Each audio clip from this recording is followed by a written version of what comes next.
day were rounded up at gunpoint and property was seized. One of the saddest chapters in American history. People think that the Holocaust was terrible, but hey, it happened here.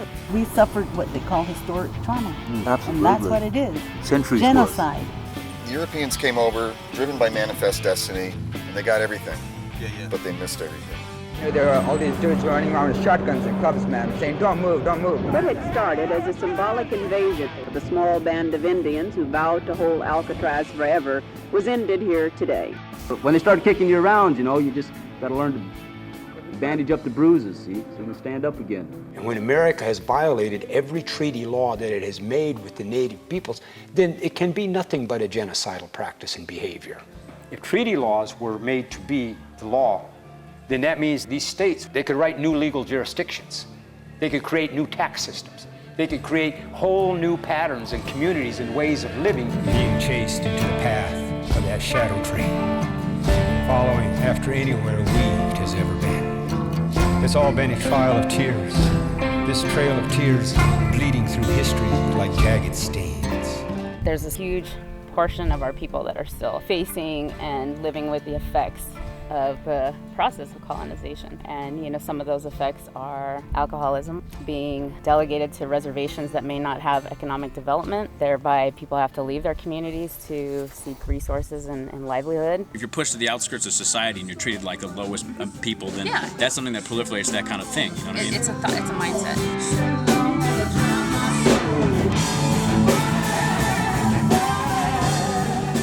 A lot of friends, musician friends that I have are not here. They're not here anymore. They just knocked my hat off their spirits. Hell yeah, I'm talking about you some bitches. They're not here anymore. Kids, they got lost in the big lies. You build an empire and you make $1 trillion, screw everybody else. That's considered, you're actually a hero in this country to do that. Success. Then you're Donald Trump and you're a hero. Poverty in this country or poor has a negative connotation. To live simply with few things without a lot of money is actually something you should be proud of. When you look at the economic, environmental situations that are going on now, the citizens are the new Indians. They're the ones being robbed of their land, their future, all right, their health, all of them.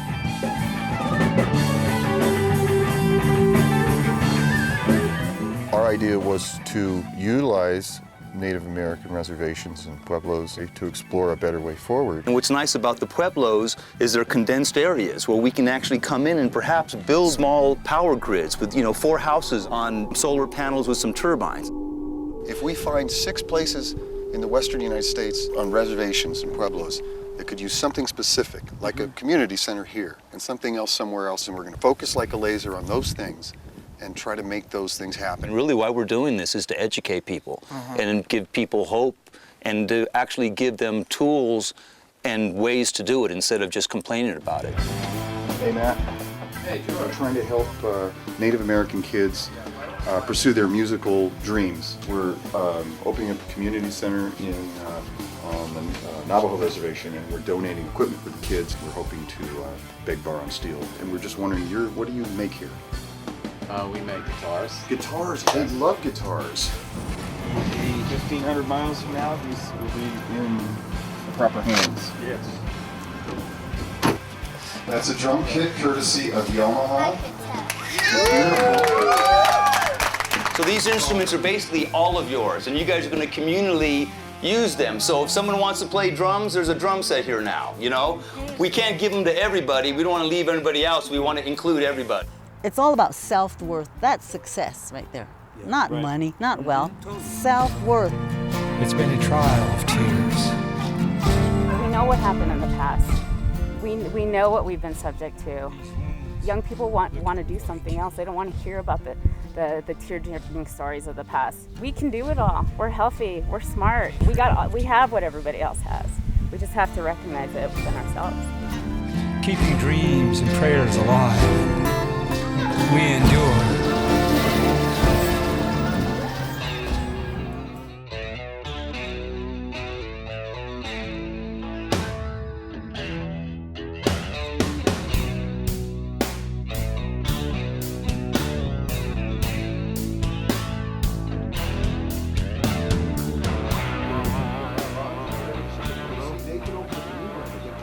richest uranium, the purest plutonium comes from these sites.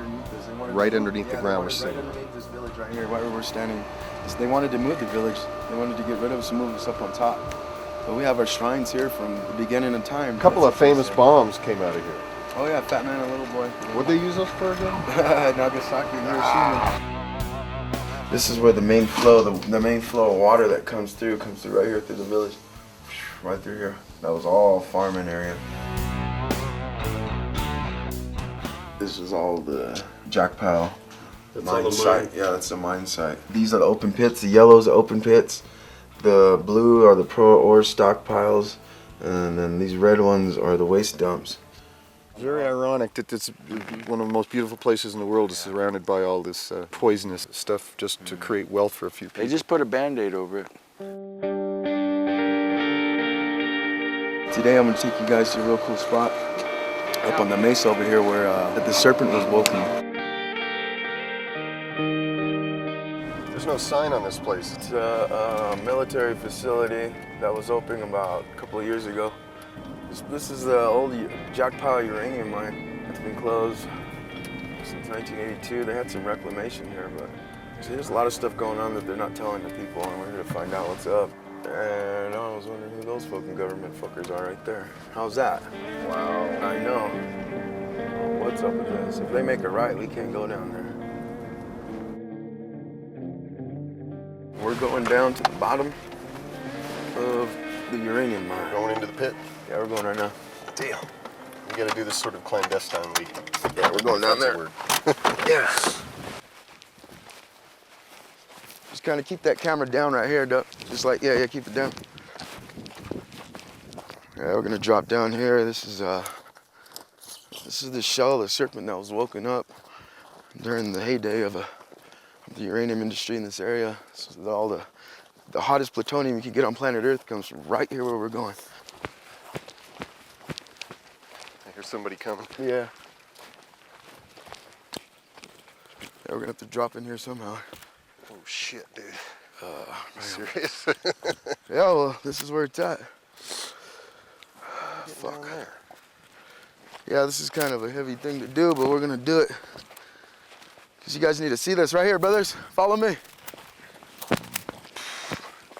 Just let me get down first before you start climbing down. Just punch, you know what I mean? Yeah, so rocks don't fall. So don't start an avalanche on top of you.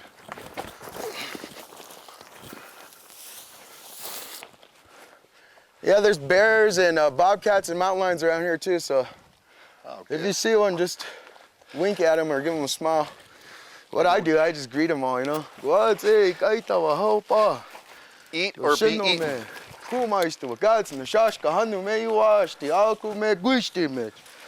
This is the bottom of the Jackpile mine. This is what we're on the other side of this tamarack bush. We're gonna go see. Actually, we're gonna go see the serpent that was awoken. It's his skeleton. It's his shell that he shed, and spirit. Now he's out there in the world putting everything back in place. So it's or so they say. But let's go check it out. What's that smell?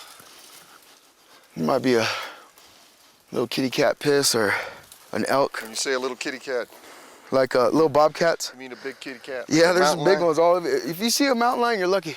Yeah. Because they're stalking you and you'll never see them. Look at that bear print. Check it out. Yeah. Right there going that way. The last time you were up here, you ran into one. I was turkey hunting, right? And it was up the canyon further, and I got thirsty, and I said, if I was a bear, I'd be like, honking down, you know, coming down the hill, humping down the hill, and all of a sudden there's a bear about from me to you, scratching the ground, coming at me. And I just stepped back, two steps back, and just hit him with a 22. Yeah, hit him with a 22. No, I dropped him right away, because I figured if I don't shoot him right, it's gonna be me next. Right. So I shot aimed right for the heart, and it just let out the most. I don't know. I can't really even explain how it was. Just like I felt it in the inner parts of my soul, like it just shook me hard, bro. And after that, there was about 10 bears around me, in spirit all around me, and I was just tripping. There might be a couple lagunas out there might be pissing off, but I have to show the world. Here we go. We passed all 7 tests. Yeah. You see him? See his face? Yeah, that's it. It goes all the way back into the mine. The serpent is a basic theme in all indigenous literature, rock carvings, and myths. I think it's the shell of the serpent that was woken during the heyday of the uranium industry in this area. Yeah, this is a prehistoric shrine, bro. This is... I can't really explain it, but I just brought you guys here to see it and to feel it and to breathe it and taste it, you know? It's not important how it got here, whether it was put here by man or not. In the context of this dramatic restructuring of the earth, the poison that's been emitted from the poisoning of the air, earth, and water to make weapons of mass destruction, which is what these mines are all about, high-grade plutonium. This is what they talked about in the World Uranium hearing, you know, how the Aboriginal people, they said the serpent was awoken from the source of the uranium, which is right here, right where we're at, right where we're standing. And look at it, it's coming right out of the wall. Boom, boom, like it's going out, boom. The sense that human beings have been disconnected from the natural world to such an extent that we are the most harmful thing on the planet. As technologically advanced as we are, and as intelligent we are, and as much history as we have, as much as we know, that we can be as harmful and as selfish as we are, is pretty profound. And anything that's earth-centered, that can come back into our lives and remind us of our connection to the natural world and to each other, is important. You were just talking about doing jewelry. I'm in the music business, and we both produce things of value to someone. And yet we get a tiny fraction of the net, the gross amount of money that's generated, which is money just being an exchange of energy between us. If I do something for you and you do something for me, I give you a guitar lesson, like you give me a ring, that's a fair exchange of energy. But somehow you produce jewelry that, let's say you get $100 for, that gets sold for $500. You produced that jewelry. Without you, you created it, you conceived of the idea, you did the labor, you got the materials. So without you, there's nothing. Everything else is middleman. Yeah, that's the middleman. The middleman. There has to be a lot more emphasis and importance and value placed on labor, which is most of us. The people that actually do create. Not create jobs, but do the jobs. The people that do the hard work. Those are my heroes. The guy that gets up and actually, you go into your dad's shop, which is so beautiful. He's an artisan, he's a craftsman, so are you. You create something from the earth with your hands, which is of value to people. Now, if you took that product, let's say, and somebody blew that, you know, you had to go through 10 middlemen to get to some person on Rodeo Drive or in Scottsdale that's going to buy it for $1,000, and you got $80 for it. I mean, how is that fair? It's happening right now. But that happens in every aspect of our economy, with everything, with every commodity, with every product, with every service. Everything floats to the top. We need to flip that around. We need to have an inversion of the pyramid. And I'm going to open up a jewelry shop right next to you and your dad and put you guys out of business. And we'll have this new shop. Yeah, you're going to work for me. Slave labor, and I'll be making millions driving around in my jet.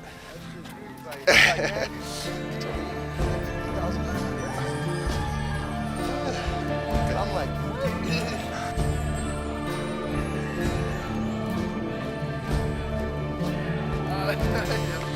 yeah, feds are coming back for us.